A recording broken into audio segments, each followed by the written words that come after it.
August 31st was a very special day for Team iThought.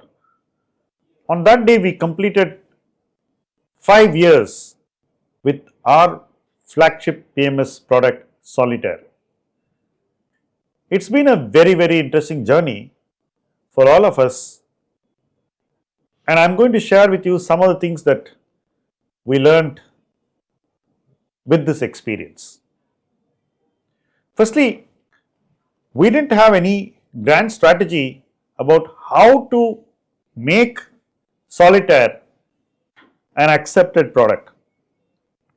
In fact, when we began, we just started with a few friends and people whom I could just request to, experience this besides myself. I was also one of the largest investors in Solitaire. Along with me, there were a few friends and some people whom I could lean on to start with Solitaire.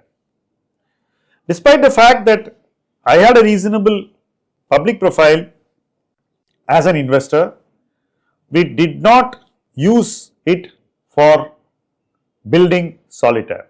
And it was a conscious decision because I felt that here it was about the product and not about me. It was a difficult decision, but we were convinced that it was the right thing to do.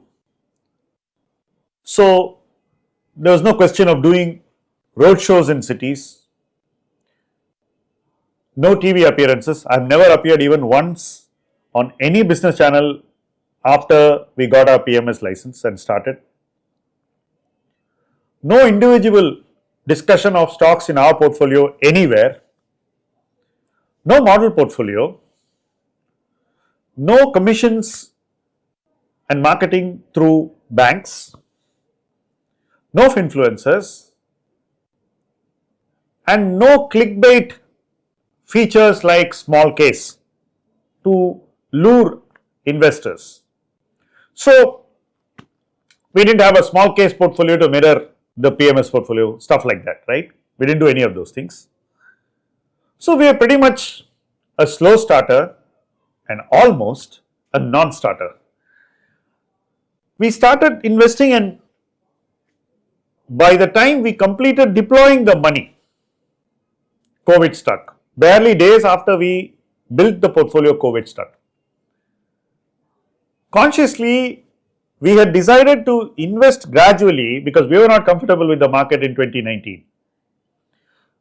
We would invest only if the valuation of stock are acceptable to us. On that premise, it took us some time to deploy the money, and as luck would have it, when we finished deploying the money, COVID struck. When COVID struck, it was a straight lockdown, so we had no chance of getting new customers, we had no track record.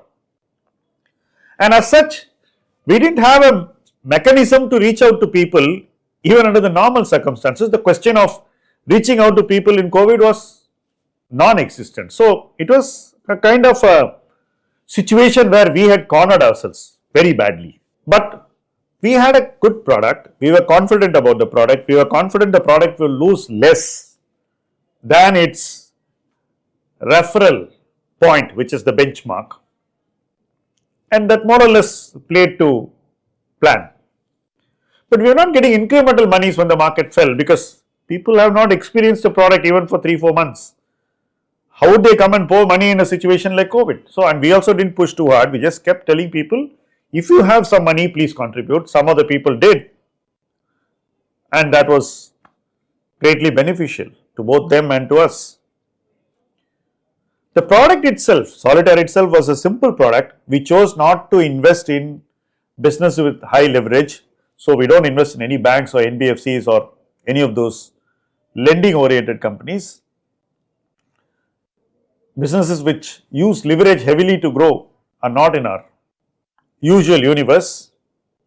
So it's mostly companies which have better balance sheets, which don't use leverage, which have reasonably good ROI, and which are attractive to buy in valuation terms. So it was always growth at reasonable valuation in Solitaire. We had a minimum market cap of 1000 crores. So upward of that, we were free to build a portfolio with either small or mid or large caps. So we had the freedom and flexibility to do it. So pretty much the investment approach is flexi cap, and we could go anywhere. The benchmark was NSE 500 and today it is BSE 500. So basically it's a very broad based benchmark, and we don't quite mirror the benchmark.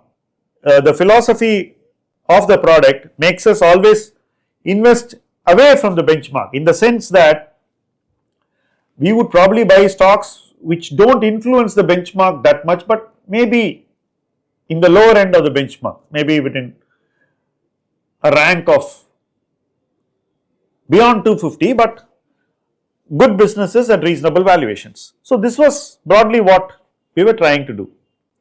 Once the lockdown was removed, we could attract a few investors, but still we didn't have a track record. If you had a 5-year track record at that time, maybe we could have told people that this is what we have done. We had nothing to show at that time. There's also this distraction of my own investment experience, because here we were trying to tell people about a product, not about the person. But it's very easy for market to mix the two up, right? Because it's very convenient also.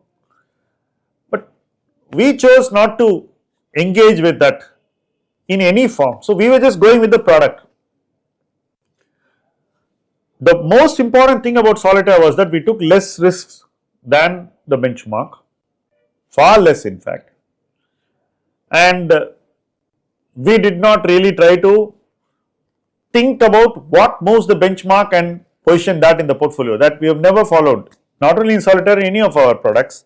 We invest based on our individual conviction in companies, which is grown bottom up, and the fact that we are able to create beta is purely a function of the strength of the alpha that we are trying to create. It is not the other way around. Most people work towards beating a benchmark. We are trying to find businesses which will do well, and when we are successful at that, beating the benchmark is not so much a problem. So in a market context like the present, we won't even be trying too hard, we will be waiting. In such circumstances, we will lag the benchmark for a period of time, but when the markets fall, we catch up. This is exactly what has happened in Solitaire, because the first 5-6 months were a phase when we were just going with the flow. We were not trying to actively beat any benchmark. And after that, we started buying businesses which we really like for the long term, and many of these companies have performed exceptionally well over these 5 years. An important point that we got right in Solitaire was in the thematic choices, and also in the longer holding period. We did not churn the portfolio too much, and by virtue of that, we were able to get better value from fewer ideas. Effectively, when you do that, the risk in your portfolio also reduces, because reinvestment risk doesn't come too often. All this has contributed to investors finding Solitaire rather than Solitaire finding investors. If at all today we have 1,330 crores in Solitaire and 2,700 crores in the overall PMS, it's entirely due to the patronage and support which investors have given us. They came, they invested more, they continue to invest, and it is their support which basically has built this PMS into what it is today. We don't have any special skills which we have put to play to grow the PMS. We are only trying to focus on the investing, focusing on what we think the investing should be, its aesthetic, its process competence, and resilience in portfolio construction. That's all that we have focused upon. And investors who have experienced what we have built, like it, and they contribute continuously. There are some features in our PMS which are very important from an investor point of view. For example, we are not looking at adding as many customers as we can so that we get 50 lakhs from them.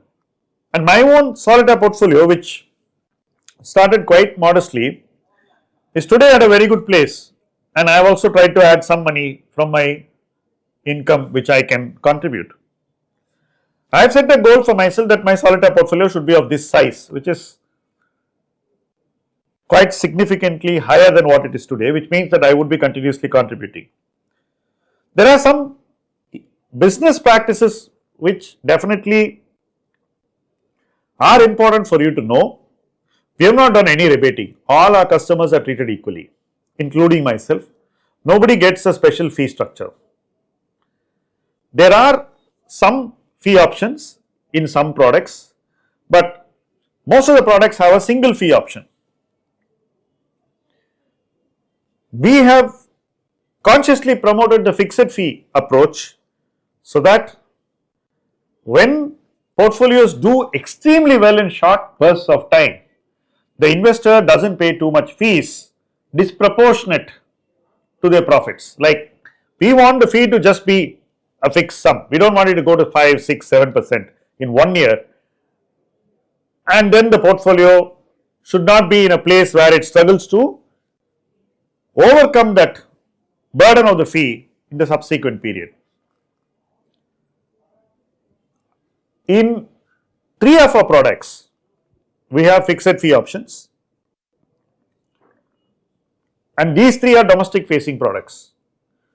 In one product, we have a variable fee option also. Ironically, that is a product where people choose the variable fee. Personally, I would want people to just take the fixed fee option, and this product is True Blue. In Solitaire, there is only one option, and a fixed fee option basically gives the investor upside, and the manager the opportunity to work harder when the markets are going to see a downside. So there is a very neat thought process going into this, and the pricing which we decided for at least 3 of our PMS products are way below peers in the mutual fund space. So we said that the PMS should be actually cheaper than a mutual fund, and it should deliver far more. This was the value proposition that we started ithought with, and we continue to grow the practice firmly on the same principles. Now, how did we experience our investors? And that's the most gratifying part of this whole journey. Investors kept investing continuously. We have investors who give a 50 lakh and then keep investing 1 lakh or 2 lakh a month. There are people who put 10 lakhs a month. Continuously, people keep investing money, and because they keep investing money, it gives us an opportunity to keep making them participate in new ideas. We constantly work on new ideas, and the money that they keep adding helps us to buy those new ideas without selling anything, just for the sake of participating in new ideas. So in that sense, we don't sell any stocks just to buy new stocks. We have largely avoided that, and quite successfully also. We have not really taken some major cash calls so far. The only cash call we take is at the time of starting the portfolio, and that is based on the prevailing valuations of stocks that we want in the portfolio. If they are expensive, we will wait. But if they are within what we call as our valuation zone of comfort, we deploy the money immediately. So that's the only cash call. But after that, we keep investing continuously. We encourage investors to continuously contribute even small sums of capital, maybe a few lakhs, maybe 2-3% of their portfolio, sometimes going up to 10%, which helps us to buy new ideas. And an investor gets the upside in his existing ideas without cutting his winners just to participate in new ideas. And the exit lane through which stocks travel is independent of the incoming lane through which capital comes and finds new stocks. So these are two separate channels and we don't mix them up. So these are some of the things that we have done in our journey which work very well for our investors. We continue to stick with what works. There is no point in fixing what is not broke. And we believe that the real strength of Solitaire is, even if it has many times more investors than we currently service, we will still be able to do the same thing for every one of them. In that sense, we have created a product which has the right features, which has the process resilience, and which has the capacity to scale while delivering the same outcome. That in essence is our biggest and most satisfactory part in the journey of Solitaire over these 5 years. I want to thank each one of you for being there with us and for us. Without you, this would never have been possible. Thank you.